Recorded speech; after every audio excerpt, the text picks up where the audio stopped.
Alright guys, I think it's time to talk a little bit about the news this week. Right now it's Thursday, about to be Friday actually. So you're probably listening this Friday morning, or maybe it's the weekend, Saturday or Sunday. But as of right now, the biggest news coming out this week, Fedor versus Mitrione rebook for Bellator 180. In the pay-per-view co-main event, June 24th. This fight was originally booked at Bellator 172, February 18th. A couple hours before the fight, there was a kidney stone issue with Matt Mitrione, unfortunately, and I felt so bad for all the people that showed up, bought tickets to go see Fedor, the Last Emperor, and unfortunately he didn't fight that night. Chael Sonnen was trying to step up, be like, listen, I'll fight. Tito Ortiz was like, I'll fight. Both guys were there. Fedor was like, no, I'm not taking it. Obviously, God doesn't want me to take this fight tonight, so no. So now it is rebooked for Bellator 180. Well, guys, that is not the biggest news coming out this week, because the biggest news, also part of Bellator, so congratulations to Scott Coker and all the fighters at Bellator. Bellator 180 will be headlined by Chael Sonnen versus Wanderlei Silva at Madison Square Garden, and not Madison Square Garden Theater, Madison Square Garden. So they actually booked something really special, like they promised, for Bellator in New York. So congratulations, guys. I'm looking forward to this. And also, there's rumors that Ryan Bader is now continuing his journey as a light heavyweight. He was a top 5 UFC guy, and he has wins over Mr. Wonderful, Little Nog.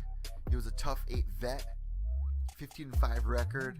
He won 7 out of his last 8 fights. His last fight that he lost out of those 8 was Rumble Johnson, who was about to fight DC for the belt. Dana White recently saying it's a good fit. Bellator is a good fit for him. And Ryan Bader apparently said that he wanted to do this, that he was waiting to run out his contract, and then he was going to go over to Bellator. We've seen a lot of guys. He even has a win over Mr. Wonderful himself, who is now the champ over there at Bellator. So Bader is now part of Bellator. He's trying to get on Bellator 180 on this card. So how amazing would that be? Or is Bellator going to save him? Well, in my opinion, you got to spice this card up. Yeah, you got the main and co-main. You got Fedor, you got Silva, you got Chael, you got Matt Mitrione. But honestly, we need more than that if you're going to go for a pay-per-view event. Bellator is not pay-per-view, and our loyal listeners here a couple weeks ago that was listening to the trivia segment, we were kind of laughing about Bellator, back in the day doing the pay-per-views. They tried it for the Michael Chandler versus Eddie Alvarez fight. That fight ended up falling through, and didn't do too well with the pay-per-views, mind you. So now they're trying to do this. I do think that people are going to buy it. It does suck because this is a fight that we were already given for free last time. Chael has already lost in Bellator once. I mean, that doesn't really damage too much, but it's not really. And Silva, who was just in a horrible accident, and saying that he has memory problems and stuff. These are guys on the later tier of their careers. It's still exciting. It's names that we're all familiar with. We're all going to want to see it, but still, I think they need to spice this card up. Get Ryan Bader on that card. Get Ryan Bader versus Mr. Wonderful.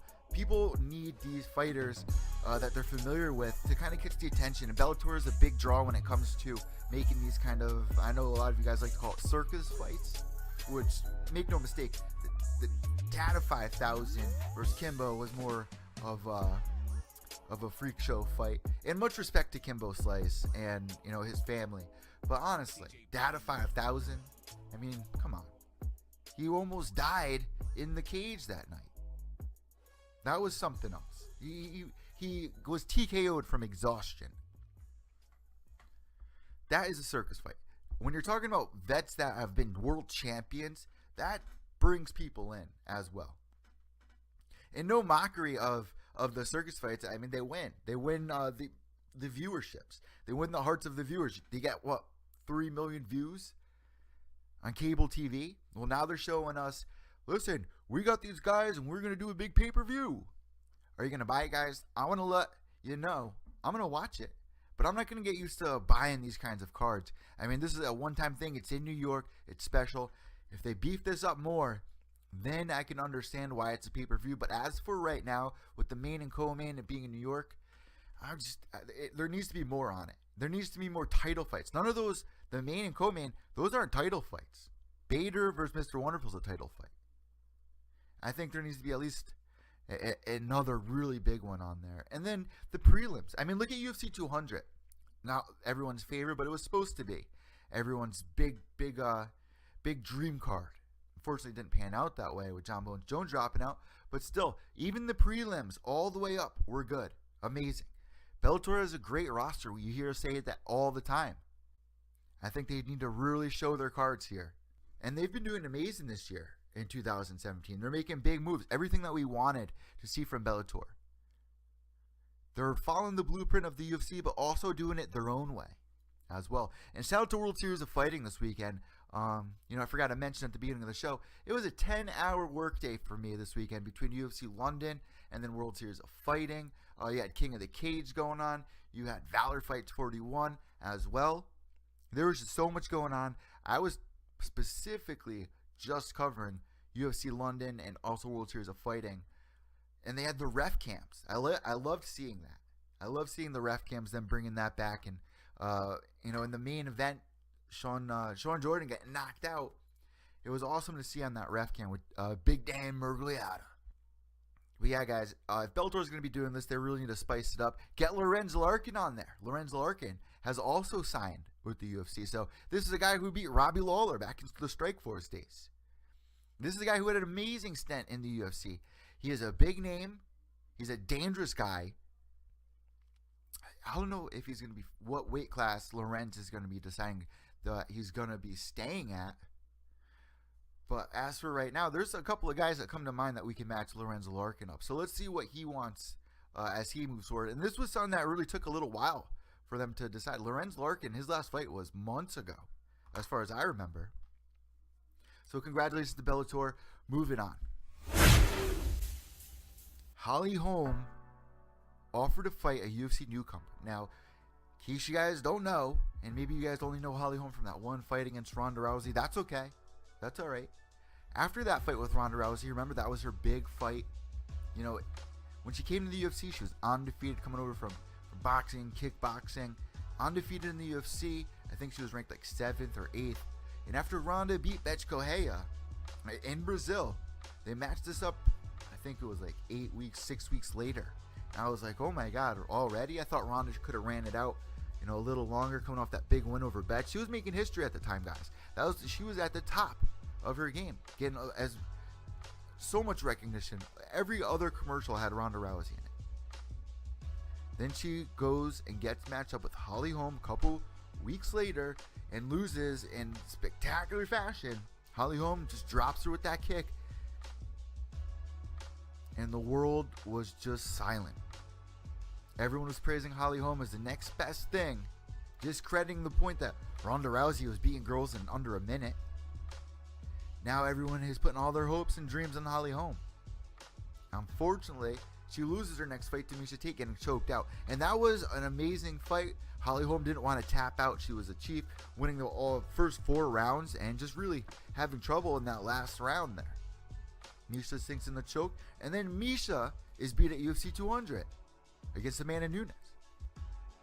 So that belt has been hopping hand to hand. And Holly Holm, trying to kick it back in gear, gets a fight with Valentina Shevchenko, who the current champ, has a win over Amanda.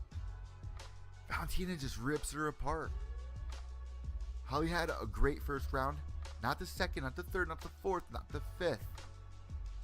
She couldn't put it together. And then she gets matched up again in another fight for a title against Jermaine Durandamy. And we spoke to Jermaine Durandamy before that fight. She said she'd never even seen the UFC belt before. And I know that left a salty taste in everyone's mouth, the way that fight left off. Unfortunately for Holly, she wasn't able to get the win. So I don't know what was going on. She's had an amazing camp. I love this matchup now.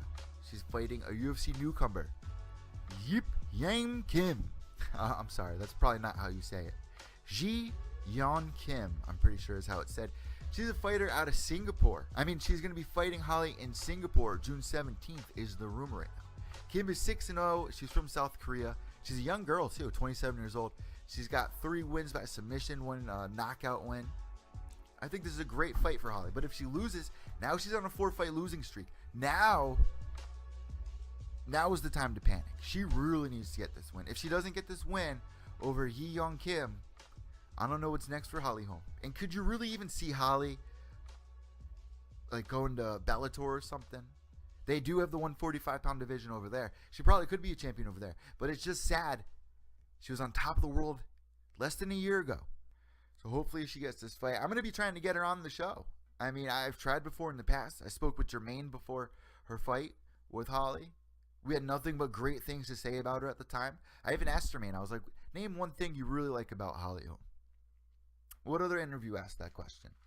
I really would like. And we were also just talking to somebody that was training with Holly Holm on last week's show.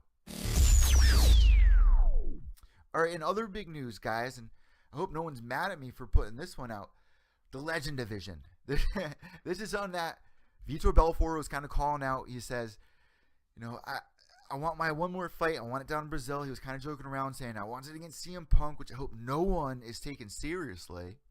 But he brought up the Legends Division. I know they kind of do it in Bellator, but he's trying to say, well, let's have a little longer of breaks, and you know, we can make it happen. There's a lot of big names out there, and if you change a couple of the rules, you can bring a big draw. A lot of people would tune in.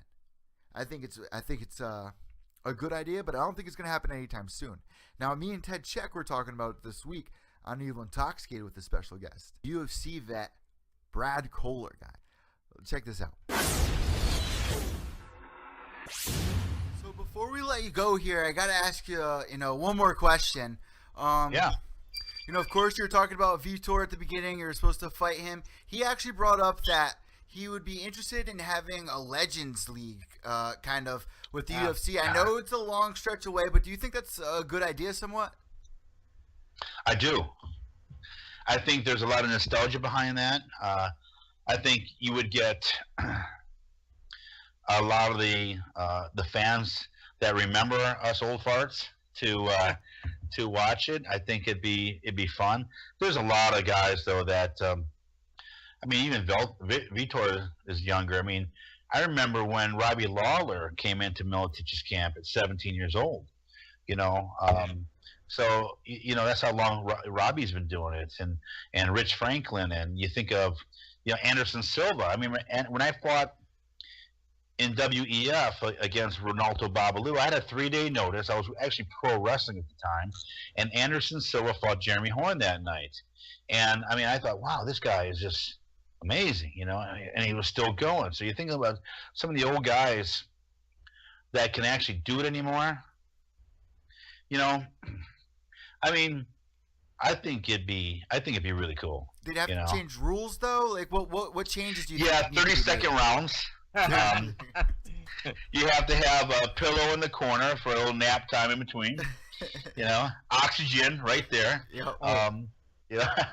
No, I think I think you'd have to change the rules. I think 5-minute rounds for anyone in their 40s is a long time. So I think 3-minute fights. I think you'll get that equal action in a 3-minute fight, and I think it'll bring back some good memories to the fans of some of the guys that made the sport. And you can check that whole interview out right here on iTunes, Podbean, or on Evil Intoxicated, which is also on our Facebook page, and I'll be uploading it on our YouTube page as well. We go live every Wednesday night with amazing guests all the time. We've had Nick Newell on the past. We've had a couple of amazing guests. And also, this week was hilarious having Brad Kohler on, talking about Ken Shamrock, Hoist Gracie, Coleman, stories about Boss Rutan and him playing video games. It was really cool to ask him some of these questions with a lot of insight from somebody that's a legend. He's had one of the quickest knockouts in UFC history. UFC 22, 30-second KO. Or a 6-second KO, I'm sorry. 6-second KO. So definitely jump over there and check that out. Also in the news this week, and this is unfortunate, Jim Edwards is called out for plagiarism. He was working with Flow Combat, and he was called out by a website that kind of works to catch people that plagiarize other writers in MMA. It happens a lot. I mean, you see a lot of repetitive news in the MMA scene, but come on, you can't come up with your own stuff. So this is an update from Reddit. A representative for Flow Combat Sports told MMA Media Watch that Edwards was let go earlier on Monday, prior to publication of this story. The representative said that some things with Jim had been off in the past few weeks, and that Edwards was let go as a result. Flow Combat senior editor Dwayne Finley provided this comment to MMA Media Watch. I certainly didn't know about this infraction, but that falls on Mr. Edwards. His agreement with Flow Combat was to provide unique and balanced content.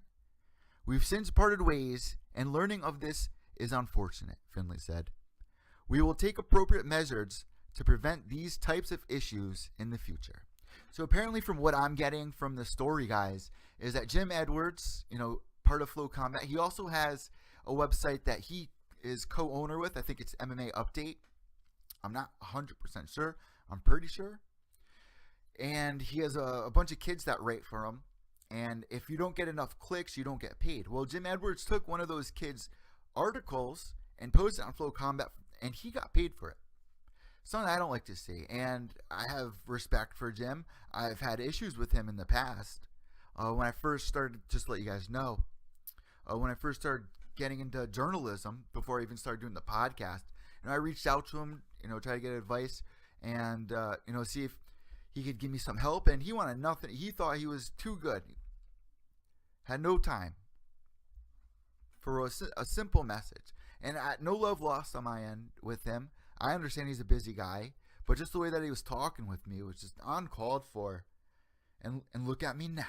Look at me now. But seriously, guys, this is not funny. You can't be going out there and plagiarizing kids. And apparently, that website, which I'm going to tell you what it is right now, MMA Media Watch. Apparently, this website goes around checking other websites and articles on Reddit or wherever to make sure no one else is doing this. Jim Edwards, you've probably, even if you don't know who it is, I guarantee you've seen him somewhere. Whether you're watching the UFC post-fight press conference, he's usually walking around there. This is not good, guys. Fortunately, this was a big thing on Reddit.